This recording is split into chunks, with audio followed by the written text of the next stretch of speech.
अक्सर लोग मुझे अपनी रिपोर्ट शेयर करते हैं और बोलते हैं मैम प्लीज स्टेज बता दीजिए, मैम क्या स्टेज है। बायोप्सी से कभी भी स्टेज पता नहीं चलती, हमें और बहुत सारे टेस्ट लगाने पड़ते हैं। किसी में कुछ टेस्ट कराते हैं, किसी में कुछ कराते हैं। तो आज हम यही पता करेंगे कि बायोप्सी एक्चुअली क्या है और कैंसर की स्टेज कैसे डिसाइड होती है।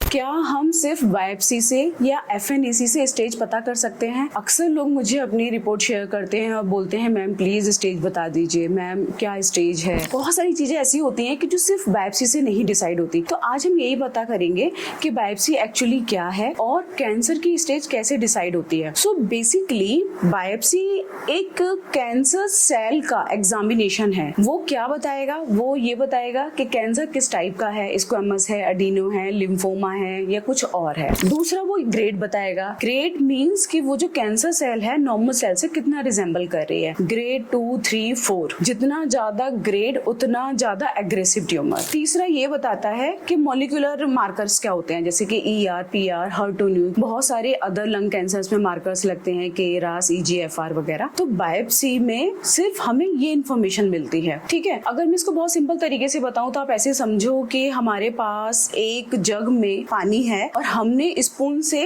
वो पानी लिया। तो हमें ये पता है स्पून में पानी है, लेकिन जग में कितना पानी है, डेप्थ क्या है उसकी, उसके डायमेंशंस क्या है, वो हम नहीं बता पाएंगे। उसके लिए हमें अदर टेस्ट करने पड़ते हैं। तो बायोप्सी से हम ये पता लगाते हैं कि कैंसर है या नहीं है, कौन से टाइप का है, प्रोग्नोसिस कैसी है, मॉलिक्यूलर मार्कर्स उस पर क्या है। तो बायोप्सी से इतना इन्फॉर्मेशन मिला। अब अगर मैं स्टेज की बात करूं तो वो कैसे डिसाइड होती है। स्टेज के लिए हम 3 इन्फॉर्मेशन देखते हैं, TNM। TNM क्लासिफिकेशन अक्सर कैंसर के डायग्नोसिस में दिया जाता है, बट कुछ कैंसर्स में डिफरेंट टाइप के क्लासिफिकेशंस यूज होते हैं। लाइक ब्रेन ट्यूमर्स में WHO ग्रेड क्लासिफिकेशन होता है एंड गायनिकोलॉजिकल मैलिग्नेंसी में फिगो स्टेजिंग वगैरह का यूज होता है। But broadly by and large TNM classification use होता है। T4 ट्यूमर, उसका क्या साइज है, आसपास वो कौन कौन से ऑर्गन्स में इन्वॉल्व है। N4 नोड, यानी कि वो ट्यूमर निकल के कितने नंबर ऑफ नोड में गया है। थर्ड होता है M, यानी कि मेटास्टेसिस, यानी कि प्राइमरी जो ऑर्गन है जहां से वो कैंसर ओरिजिन हुआ है वहां से निकल के उसने और कौन से बॉडी पार्ट को इन्वॉल्व कर लिया है, यानी कि TNM। अब इन तीनों को मिलाकर स्टेज बनता है, यानी कि T क्या है 1, 2, 3, 4, N क्या है 1, 2, 3, M क्या है 0 है या 1 है। इन सब का कॉम्बिनेशन मिलाने के बाद हमारे पास स्टेज आता है। यानी कि फॉर एग्जाम्पल अगर T3N2M 0 है हेड एंड नेक में तो वो स्टेज 4 हो गया। तो इस तरह से ये स्टेजिंग सिस्टम होता है। स्टेजिंग सिस्टम में किन किन चीजों की जरूरत पड़ती है, जैसे कि मैंने बताया बायोप्सी से कभी भी स्टेज पता नहीं चलती, हमें और बहुत सारे टेस्ट लगाने पड़ते हैं। अब उन टेस्ट में क्या क्या हो सकता है, जैसे कि सारे रेडियोलॉजिकल टेस्ट, PET CT हो गया, CT, MRI, ultrasound, according to the diagnosis कि कहाँ का कैंसर है। किसी में कुछ टेस्ट कराते हैं, किसी में कुछ कराते हैं, प्रोस्टेट में PSA में PET CT कराते हैं, MRI कराते हैं।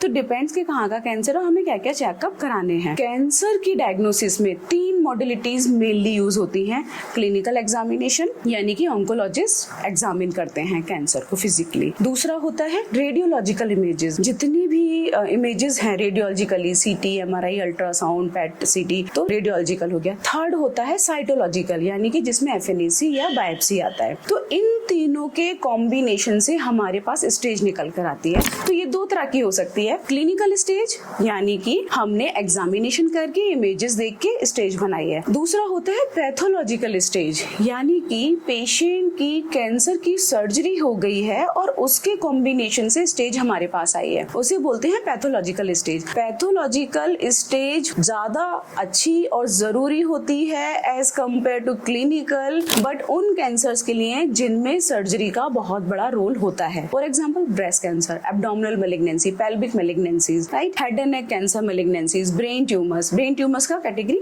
स्टेजिंग अलग होता है। बट जिनमें भी सर्जरी का बहुत बड़ा रोल है उसमें पैथोलॉजिकल स्टेजिंग का बहुत बड़ा सिग्निफिकेंस होता है। पैथोलॉजिकल रिपोर्ट जो हमारे पास आती है उसमें बहुत सारे पैरामीटर्स देखकर हम ये डिसाइड करते हैं कि पेशेंट में आगे क्या ट्रीटमेंट दिया जाएगा। ठीक है, तो अभी आपको ये पता चल गया कि स्टेजिंग कैसे करते हैं।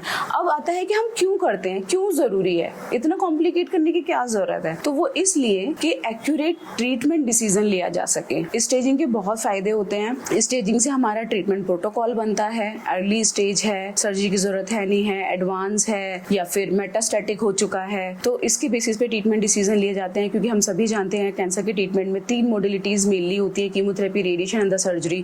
और कीमोथेरेपी के अंदर बहुत सारी थेरेपीज आती हैं, targeted therapy, immunotherapy, hormone therapy, chemotherapy, right. तो ये सारा डिसीजन किस में क्या लगेगा, कब देना है, पहले देना है, बाद में देना है, वो हमारी स्टेजिंग से डिसाइड होता है। सेकंड होता है प्रोग्नोसिस। प्रोग्नोसिस बहुत मैटर करती है।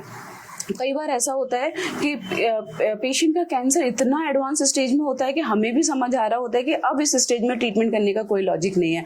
तो at least we can explain to patient कि भाई अभी ये है, ये फैमिली मेंबर्स को हम एक्सप्लेन कर सकते हैं। तो ये सारी चीजें हैं कि कैंसर की ट्रीटमेंट शुरू करने से पहले हमारे पास स्टेजिंग का डिटेल्ड इन्फॉर्मेशन होना चाहिए। तो होप सो आपको इस वीडियो से इन्फॉर्मेशन मिल गया होगा कि सिर्फ FNAC और बायोप्सी से कैंसर का स्टेज पता नहीं लगता है, इसके अलावा हमें और भी इन्वेस्टिगेशंस कराने पड़ते हैं। तो होप सो अब मैं आगे से यही कंसीडर करूंगी कि आपको डिटेल इन्फॉर्मेशन मिल गई होगी। अब आप मुझसे सिर्फ बायोप्सी और FNAC भेज के नहीं पूछोगे कि मैम कौन सी स्टेज है। और इन दी एंड में बस यही कहूंगी कि मैंने ऑलरेडी एक वीडियो बनाया हुआ था कि कैंसर की स्टेजिंग कैसे करते हैं, वो आप देख सकते हैं। और भी बहुत सारे ट्रीटमेंट से रिलेटेड, डाइट से रिलेटेड वीडियोज मेरे यूट्यूब चैनल पे मिल जाएंगे। आप जाइए, उन्हें देखिए और जो भी आपके सराउंडिंग्स में नीडी पर्सन है उसे शेयर करिए। आपका एक इंफॉर्मेशन शेयर हो सकता है किसी की लाइफ बचा ले। तो in the end please like, comment and share with others. Thank you so much for watching.